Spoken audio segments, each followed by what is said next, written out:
Healthcare in the High Country is some of the priciest in the nation, and mental health counseling is no different. Cost is one of the main reasons locals don't seek help when they need it, and it can have devastating consequences. Summit County has the highest rate of binge drinking in the state, and the suicide rate is 3 times higher than the rest of the nation. Locals struggle with isolation, depression, debilitating expectations, and a high cost of living. Mental illness can haunt anyone, from ski bums to real estate moguls. Meet Building Hope, a project of the Family Intercultural and Resource Center. It launched in 2017 to give locals quick and affordable access to mental health care when they need it most. We talked with program coordinator Betsy Casey about the state of mental illness in Summit County, Building Hope's popular scholarship program, and why cost should never get in the way of better health. Phil Lindeman, Krystal 93 News Director, in the studio today with Betsy Casey. She's the Building Hope Program Manager through FERC. Betsy, thanks for coming in today. Thank you so much for having me. Good morning. Of course. Good morning. And like I said, we're talking about Building Hope, the program that you're in charge of, and it is a relatively new program, but some maybe confusion about exactly what you guys do. So tell me a little bit in the nutshell what Building Hope is and how you work in the community. Sure, absolutely. Well, I'll start with our program mission. So the mission of Building Hope it's a grassroots community mental health initiative that is designed to create a more coordinated, effective, and responsive system of mental health care that promotes emotional well-being, reduces stigma, and improves access to care for all. So it's kind of a mouthful, really. Yeah. But you guys cover a lot of different stuff. But mental health is the big part of it. Yep, mental health is our deal. Okay. And we were talking, got together in 2016, lots of stakeholders, 50 to 60 community stakeholders, and everybody agreed that this was the right time and that we needed something that could kind of provide, a big umbrella for all mental health issues here in Summit County. Absolutely. In 2017 and 2016, Summit County, unfortunately, has a pretty significantly high suicide rate. The suicide rate of Summit County usually hovers right around 3 times the national average. And in 2016, there were several prominent suicides in the community. And I say prominent lightly because every single suicide is, one suicide is too much. And it doesn't really matter, who you are, how long you've been in the community. Every single one of our residents are important, meaningful, valuable contributors to the community. But in this particular case, there were longtime residents who had taken their lives. And I think that really was the catalyst to bring people together. But what had been brewing for many, many, many years was this need and this identification of mental health and substance abuse being a significant issue in the community. In our work with public health, we had realized that actually mental health and substance abuse had been identified as a top priority for the past 15 years. Oh, so it had been on everybody's, radar for a while. It was just a matter of kind of collecting people together? Exactly. So, yeah, you nailed it. I would say that the behavioral health efforts in Summit County had been previously somewhat siloed.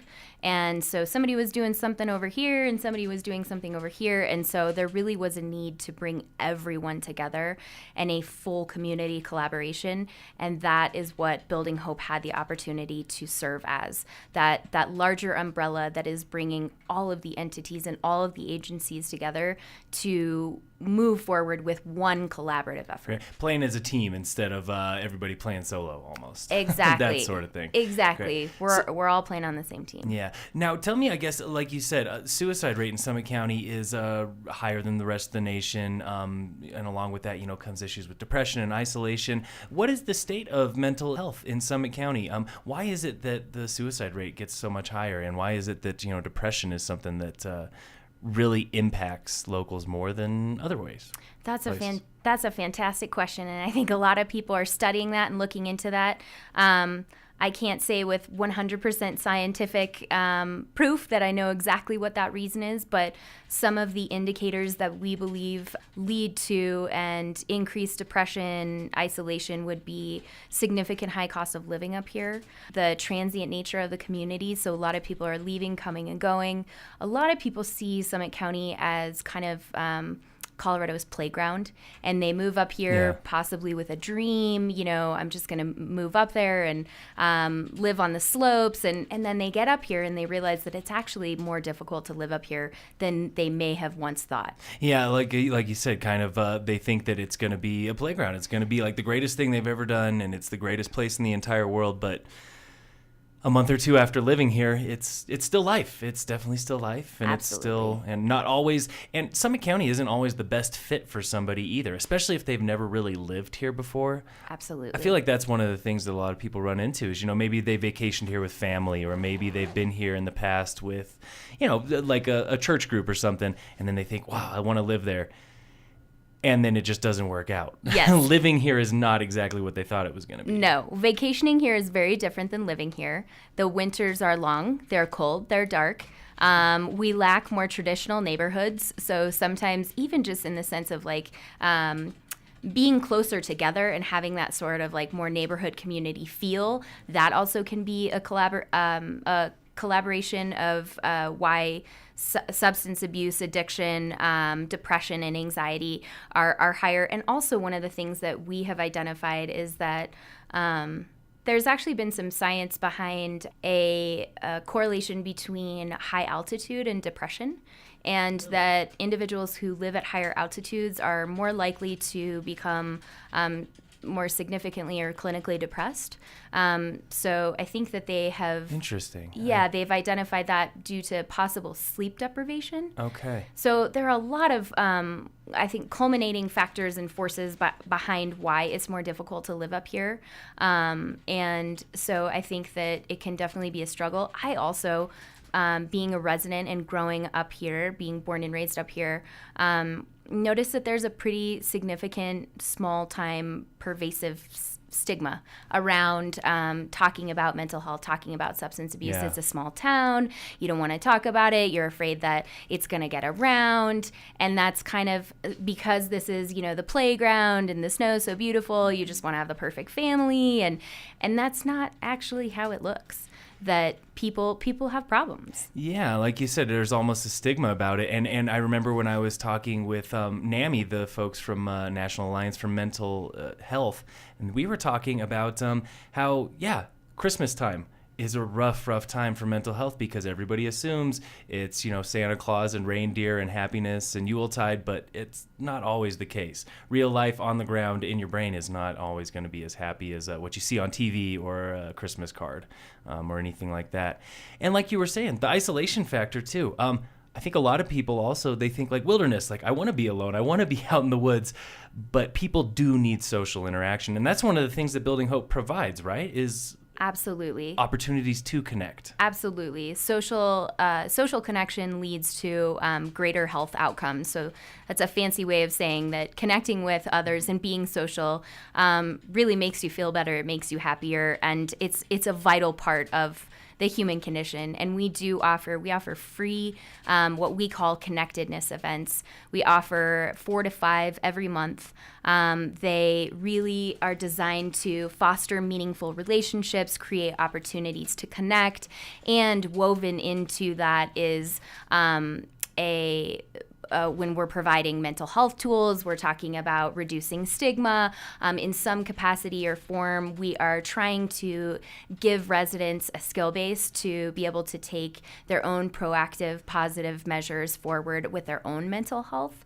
Great. And we do that through art, through yoga. We have a ski and snowshoe event coming up. So getting involved with the stuff that you like to do and then also fitting it into the community building part of things. Absolutely. Great. Very cool. Yeah. Those connectedness events, how can people get involved? I'm sure that they're happening all winter long, right? They are. They're happening all winter long. We usually have one once a week, and you can go onto our Facebook page, which is www.facebook.com/Building Hope Summit County. And we have all of our events there. Some require registration, some do not, but they're always free and they're always open to anyone. And they are amazing events. They're very safe. emotionally safe, and we encourage people to participate.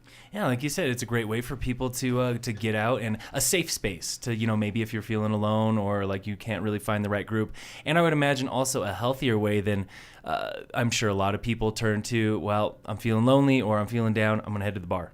Absolutely. Head to the bar or head to wherever that's not exactly the healthiest activity. Absolutely. That's a great point. So Summit County is actually number 1 in the state for binge drinking. So there's a significant amount of alcohol consumption up here. And I do think after a long day, people think, well, my only option is to, go out to the bar, have a couple of beers, decompress. And so we're trying to offer alternative opportunities and alternative intersections for connection, where people can have that safe emotional space that's fun too. It's not always, touchy-feely. It's fun, active engagement where we're going out. We even started some CMC cooking classes. Oh, cool. So it's not sitting in a circle group therapy session. No. No. Great.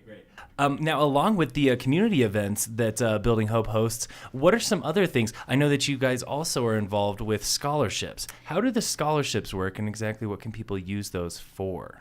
Yeah, so when we started Building Hope, we identified that one of the biggest barriers to being able to get mental health care was cost. And we wanted to create a effective, fast way for people to be able to get in touch with the help that they needed really fairly immediately. And so that was the creation of our scholarship program. Our scholarships are essentially you can receive up to 12 sessions for free with a therapist of your choice who participates in our Building Hope therapeutic network. And we have 25 therapists on our roster. Great. All local therapists, I'd imagine, people that you can get to easily? Yep, all local in-person therapists. And you can get in touch with the scholarship program or be able to sign up with a scholarship through the Family Intercultural Resource Center, which is where Building Hope is housed, or the Community Care Clinic. It's really simple. The process is literally you pick up the phone and you call the care clinic or you call FERC and you say, I want a Building Hope scholarship. And they will set up an appointment with you. We do try to utilize any payer sources before then. We try to utilize insurance if you have any. But if there are any barriers to your care, we will set you up with a scholarship and move that process along forward so that we can get you the care that you need. Great. And it's another instance of, like you said, helping somebody maybe get the help that they either couldn't afford or maybe just weren't looking for because they thought, well, there's no way I can get this. Absolutely. Or there's no way that my insurance covers it. What are some, I guess, tips for somebody who's on the fence right now? They maybe want to make the call, or they maybe want to get the scholarship, or they maybe want to get involved, but they're still worried about the stigma, and they're still worried about what people think about them. What would your advice be to somebody like that who's just still on the fence, can't quite make it happen yet? That's a fantastic question. I would encourage them just to call the FERC or to call the care clinic and set up an appointment. You don't necessarily have to get a voucher, or we call them the scholarship/voucher, but just sit down and talk to a staff member and ask them some questions about the scholarship program. I've found that asking for help can be difficult in the beginning, but once I do it, I'm always so glad that I have done it. And so I think if you are on the fence and if that stigma is really bothering you, I think rest assured, what I have learned is that mental health is a spectrum that we walk every single day, and that I'm sometimes up, I'm sometimes down, and just as my physical health can fluctuate, so can my mental health. And so I've really started trying to look at mental health the same way that I look at physical health. Yeah, definitely. And I think that's a great way for people to look at it is, mental health isn't something that I'm broken. No, absolutely not. The brain is an organ just like the heart is, so we can get disorders, diseases, just like any other organ in the body. And so I think when you're able to look at it a little bit more objectively like that, it can kind of take off some of the morality issues or the shame issues of like something's wrong with me.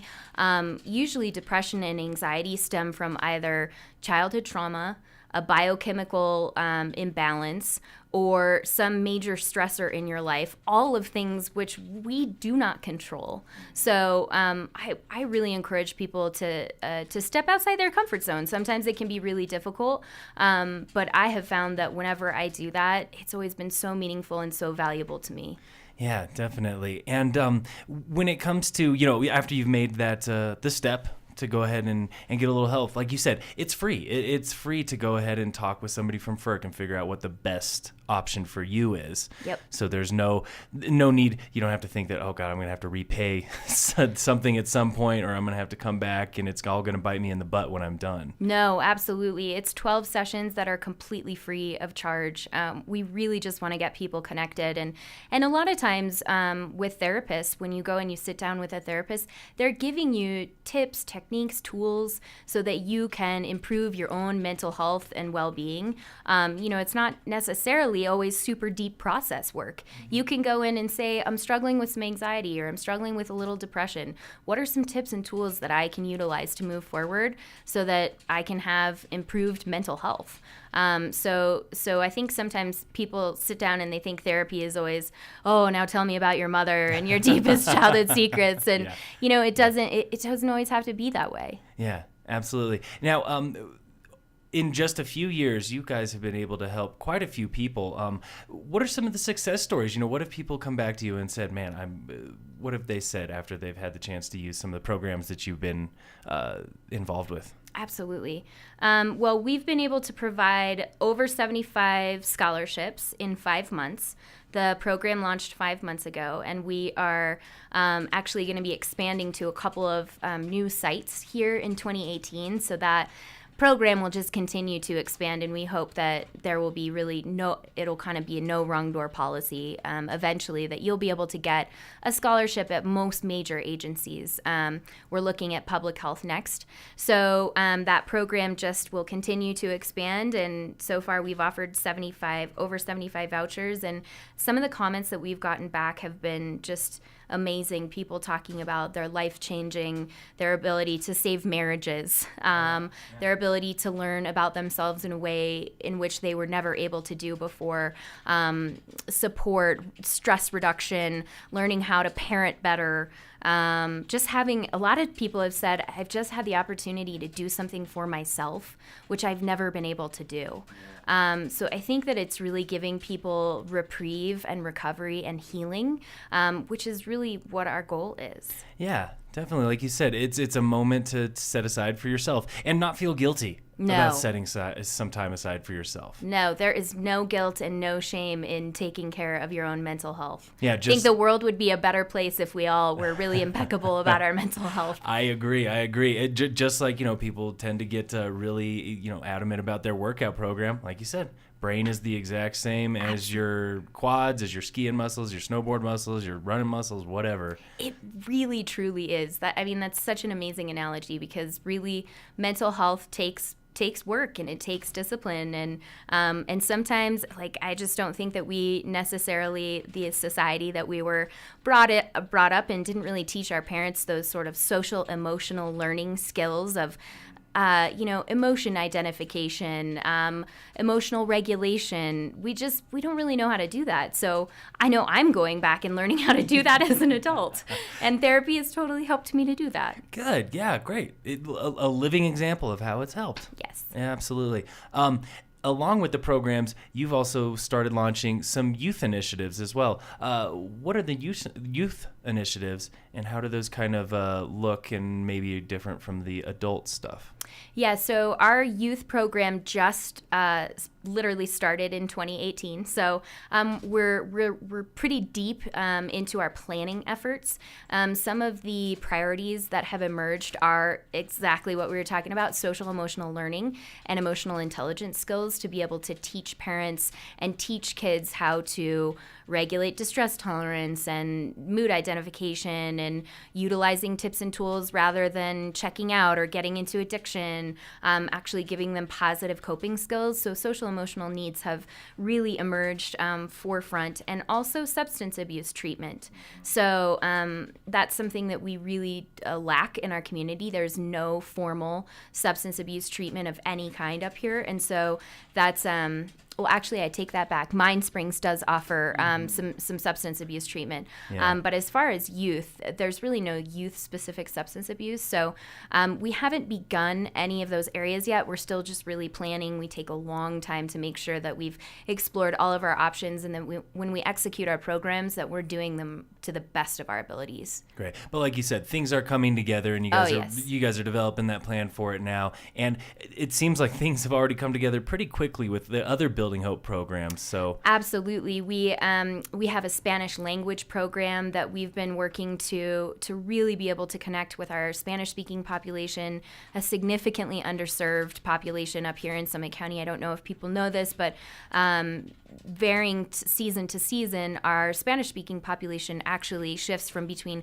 15 to 30% of our population, and we really don't have a lot of services for those folks. And so we're working, we've identified some amazing Spanish leaders within the community, and they're helping us build programs that are culturally competent, that are relevant, events that other Spanish speakers would want to go to, with woven in concepts of mental health. Very cool. Yeah, more than just translating the literature, yes. You actually making events that are going to be really specific and tailored to the community. The programs are built by our Spanish leaders. So we're not doing any translating. Our strategy really there was it needs to come from our Spanish speakers, because if I were to go put on a Spanish-speaking event, it just wouldn't be culturally competent, because I'm not I'm working on my Spanish, but I'm Anglo, I'm not Latino. And so coming from that Latino population of, okay, we want to take responsibility and we want to help our community,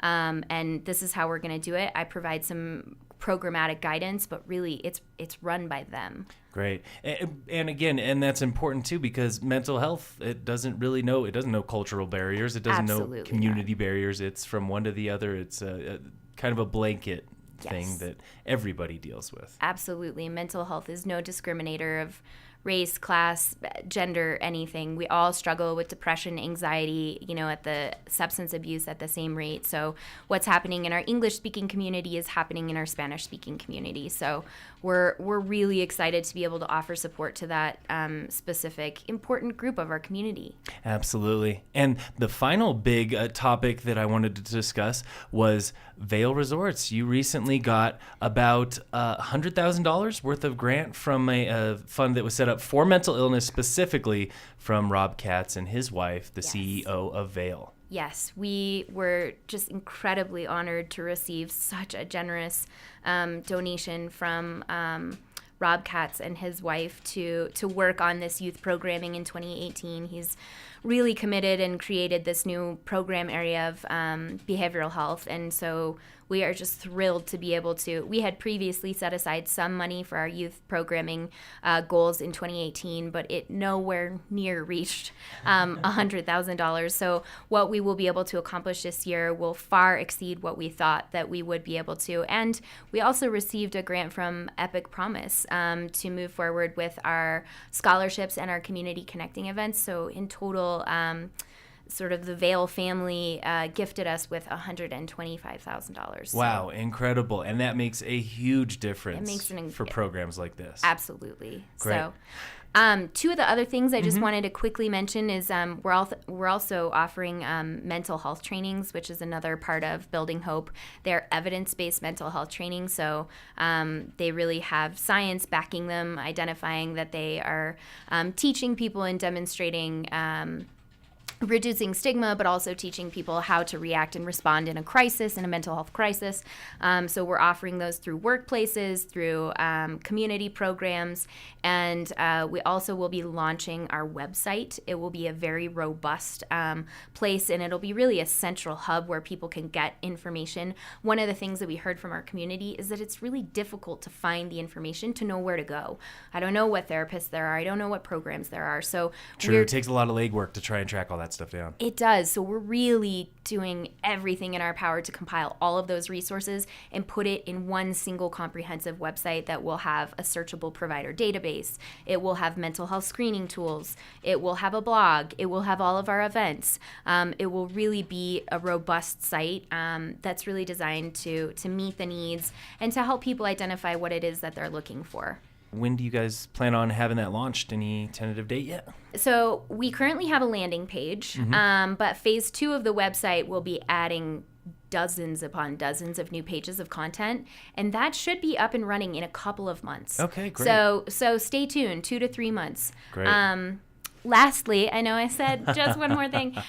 We will be also launching in 2018 a full-time community mental health navigator.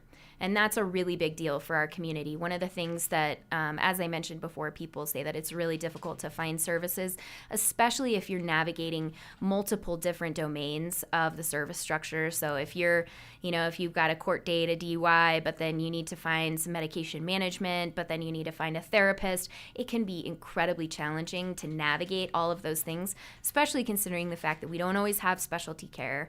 We're limited in the resources that we have. So this full-time mental health navigator will be available to people completely free, and it will be able to provide case management, care coordination, and general navigation for really anybody who calls the phone number.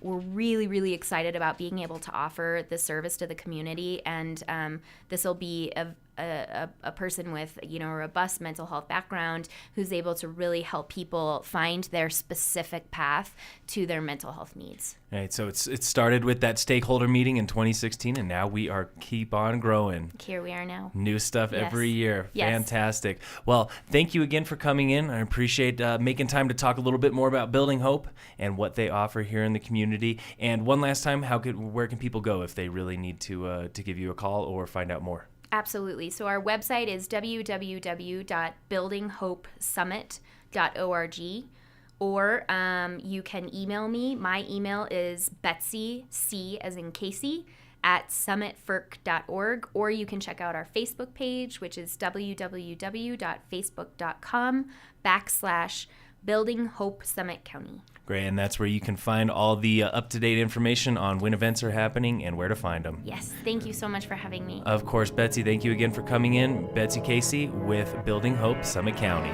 here on Krystal 93.